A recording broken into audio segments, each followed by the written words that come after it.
আফগানিস্তানের বিপক্ষে ইচ্ছে করেই যেন ম্যাচ হারতে চাচ্ছে বাংলাদেশ। তা যদি না হয় তাহলে কেন এমন অদ্ভুত একাদশ নিয়ে মাঠে নামলেন কোচ ফিল সিমন্স? আগের দুই ম্যাচে যেখানে দলের সর্বোচ্চ উইকেট টেকার ছিলেন তানজিম সাকিব, আজ দলে রাখা হয়নি তাকে। এমনকি মুস্তাফিজ ও তাসকিনকেও নেওয়া হয়নি একাদশে। সাথে ছিল ভুলভাল সব পরিকল্পনা। বাংলাদেশ ক্রিকেট দলের প্রতি আপনার ভালোবাসা আছে রাগ, অভিমান, ক্ষোভ।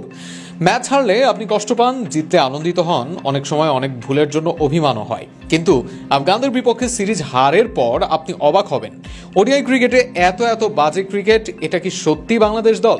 আন্তর্জাতিক মঞ্চে বাংলাদেশ খুব উঁচু সারির দল এমনটাও নয়, তবে যে মানের খেলা ওডিআই ক্রিকেটে বাংলাদেশ খেলেছে এর আগে তার সিকি ভাগও ছিল না এই সিরিজে। প্রথম দুই ম্যাচে হারের পর সিরিজ হার নিশ্চিত হয়েছে। শেষ ম্যাচে আফগানদের কাছে আত্মসমর্পণ যেন টাইগারদের।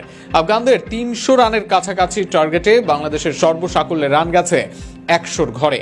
এমন কিছুতে লজ্জা, ক্ষোভ, অভিমানের চেয়েও আসবে বিস্ময়। তৃতীয় ম্যাচে বাংলাদেশের প্রাপ্তির নাম সাইফ হাসান। বল হাতে 4 ওভারে 6 রান দিয়ে 3 উইকেট তুলে নেন, ব্যাট হাতে সর্বোচ্চ 43 রান। তবে সাইফও যেভাবে ফ্লাইট মিস করে আউট হয়েছেন সেটা হতাশায় ভুগিয়েছে সবাইকে। আগের দুই ম্যাচে তাও বোলাররা ফাইট করেছিলেন, তবে আফগানদের বিপক্ষে এদিন বোলিংয়ে এসে ছন্ন ছাড়া বাংলাদেশ। হাসান মাহমুদ রান বিলিয়েছেন, নাহিদ রানার সুযোগ পেয়ে গতির ঝড় দেখালেও লাইন লেন্থ ছিল এলোমেলো। শুরুর পার্টনারশিপে আফগানিস্তান করে 101 বলে 99 রান, দ্বিতীয় উইকেটে আসে 74 রান। শুরুতে গুরবাজকে লেগ বিফোর করেন তানভীর, 42 রান করেন এই ব্যাটার। আগের ম্যাচের পর এই ম্যাচেও জ্বলে ওঠেন ইব্রাহিম জাদরান, করেন 95, ফেরেন নাহিদ রানার থ্রোতে রান আউট হয়ে। এর মাঝে সাইফ ম্যাজিকে 3 উইকেট হারায় আফগানিস্তান।